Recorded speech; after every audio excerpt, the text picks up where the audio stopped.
Shrabani network limited নিবেদিত।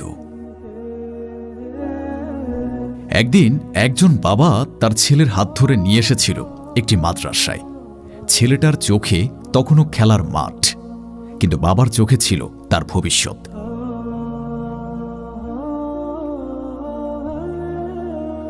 সে ছেলেটাকে জমা দিয়ে বলেছিল, ওকে কোরআনের মানুষ বানিয়ে দিন। সেদিন থেকে ছেলেটার জীবন বদলে যায়। সে তখন খুব ছোট, কিন্তু তার দিন শুরু হয় বড়দের থেকেও আগে।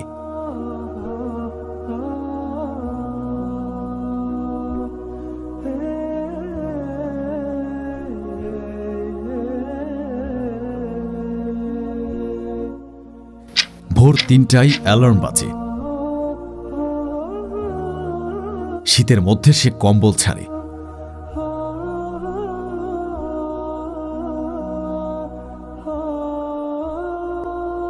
ঠান্ডা পানিতে অজু করে আর ছোট হাত কাঁপে, কিন্তু সে দাঁড়িয়ে থাকে, কারণ এই কাঁপুনি একদিন তার কণ্ঠে কোরআন হয়ে বের হবে।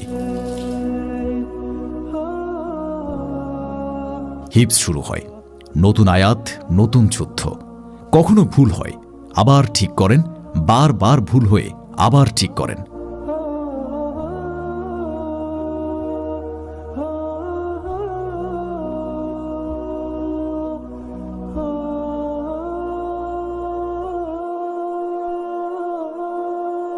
উস্তাদ রাগ করেন, কান্নায় চোখ ভিজে যায়, কিন্তু সে জানে এই কষ্ট ছাড়া কোরআন পাওয়া যায় না। কখনো তাকে দাঁড়িয়ে দাঁড়িয়ে পড়তে হয়, পা ব্যথা করে। দুপুরে যখন সে একটু ঘুমায়, তার স্বপ্নেও শান্তি নেই। সে দেখে বড় বড় মঞ্চ, বিশ্বজয়ী হাফেজরা তিলাওয়াত করছে, বিশ্বজয়ী হচ্ছে, আর কেউ যেন তাকে বলছে, তুইও একদিন ওদের মতো হবি। হঠাৎ সে লাফ দিয়ে উঠে পড়ে, ঘাম ঝরে, চোখে জল।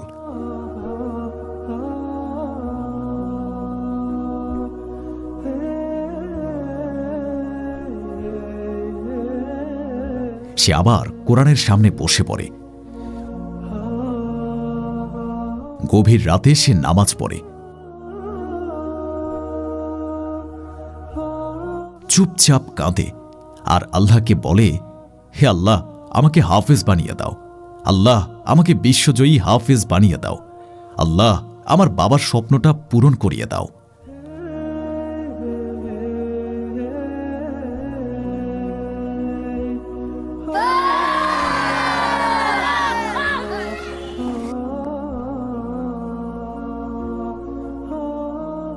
মাঠে সবাই খেলছে, সে দাঁড়িয়ে আছে আর ভাবছে, কবে আমি হাফেজ হব? কারণ তার শৈশবটা কোরআনের জন্য ছেড়ে দেওয়া। তার বাবা মা খুব কম আসে, কারণ তারা জানে একটু মায়া মানেই এই পথ ছেড়ে দেওয়া। একদিন তার বাবা আসে।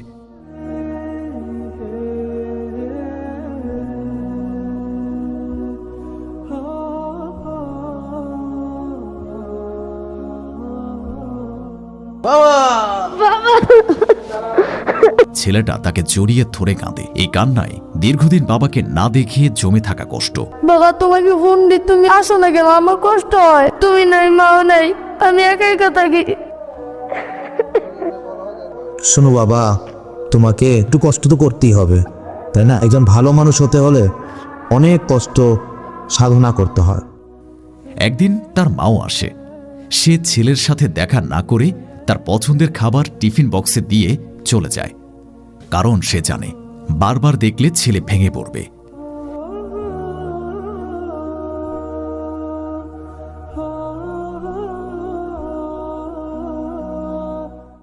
দিন যায়, রাত যায়, 2 বছর কেটে যায়। ছেলেটা আর ছোট নেই, সে এখন একজন হাফেজ। অর্জন করেন জাতীয় পুরস্কার। স্বপ্ন এখন বিশ্বজয়ী হওয়া। এই বিজয় শুধু তার না, এই বিজয় তার বাবার, তার মায়ের, তার ওস্তাদের মেহনতের ফল, আর সেই কষ্টের যা কেউ দেখেনি, কেউ। আলহামদুলিল্লাহ, আজকে মোহাম্মদ রাকিবুল ইসলামকে আমরা আপনাদের সামনে নিয়ে এসেছি। এই রাকিবের কথা আপনাদের স্মরণে থাকার কথা। সে ছোট্ট বয়সে এই রাকিবুল ইসলাম তার বাবার হাত ধরে মাদ্রাসার হিফজ বিভাগে ভর্তি হয়েছে। হাঁটি হাঁটি পা পা করে 2 বছর তার নিরলস পরিশ্রম, তার মেহনত, আল্লাহ পাক তাকে হাফেজ কোরআন হিসেবে কবুল করেছেন। আপনারা দেখতে পেয়েছেন রাত 3টা থেকে, নাই গরম নাই, তার মেহনত শুরু হয় তাহাজ্জুদের মাধ্যমে। প্রতিটি মুহূর্ত তার কোরআন কেন্দ্রিক জীবনযাত্রা চলতেই থাকে। প্রতিটি হাফেজের গল্প অভিন্ন।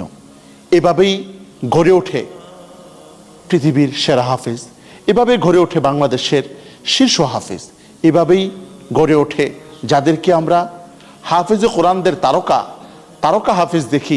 প্রত্যেকটা হাফেজের জীবন কাহিনী এমনই। আসুন না হাফেজদেরকে মহব্বত করি, হাফেজদেরকে ভালোবাসি, হাফেজদেরকে বুকে আঁকলে রাখি। তারই প্রচেষ্টা, তারই উদ্যোগ হিফজুল কোরআন ফাউন্ডেশন বাংলাদেশ। হিফজুল কোরআন ফাউন্ডেশন বাংলাদেশ 5মবারের মতো যে গ্র্যান্ড ফিনাল আয়োজন করতে যাচ্ছে। আমাদের মাকসাদ একই, আমরা বাংলাদেশের প্রত্যন্ত অঞ্চল থেকে ছোট ছোট হাফেজদেরকে বেছে নিয়ে আমরা তাদের হাত ধরে আমরা তাদেরকে সম্মুখ পানে এগিয়ে দিতে চাই। আমরা স্বপ্ন দেখি বাংলাদেশ একদিন সত্যিকার অর্থে আলোকিত বাংলাদেশ হবে। আমরা স্বপ্ন দেখি বাংলাদেশ দারিদ্র্যমুক্ত হবে। আমরা স্বপ্ন দেখি এ ধরনের আলোকিত হাফেজে কোরআনদের মাধ্যমে বাংলাদেশ শান্তির নিবাস হবে। সেই প্রত্যাশা রাখছি আপনাদের কাছে। হিফজুল কোরআন ফাউন্ডেশন বাংলাদেশ প্রতিষ্ঠা লগ্ন থেকেই যাদের হাত ধরে, যাদের সহযোগিতায় এই পর্যন্ত এসেছে, আমি শ্রদ্ধার সাথে তাদের স্মরণ করছি।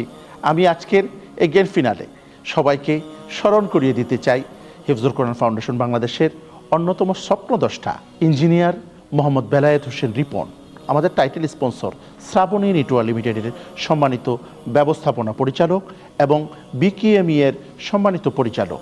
আমরা শ্রদ্ধার সাথে স্মরণ করছি আজকের প্রোগ্রামের প্রধান অতিথি, বাংলাদেশের শীর্ষস্থানীয় গার্মেন্টস ব্যবসায়ী, বিজিএমই এর সম্মানিত ভাইস প্রেসিডেন্ট, ফ্যাশন পাওয়ার গ্রুপের সম্মানিত ব্যবস্থাপনা পরিচালক জনাব মিজানুর রহমানকে। আমি শ্রদ্ধার সাথে আরও স্মরণ করছি আজকের প্রোগ্রাম গ্র্যান্ড ফিনাল যিনি উদ্বোধন করেছেন, জাহান গ্রুপের সম্মানিত ব্যবস্থাপনা পরিচালক জনাব শেখ বাবুল আক্তার জাহিদকে। শ্রদ্ধার সাথে আরও স্মরণ করছি আমাদের অন্যতম পৃষ্ঠপোষক জনাব ওলিউল্লাহ সাহেবকে, যিনি প্রিয়াঙ্কা ফ্যাশনের সম্মানিত ব্যবস্থাপনা পরিচালক।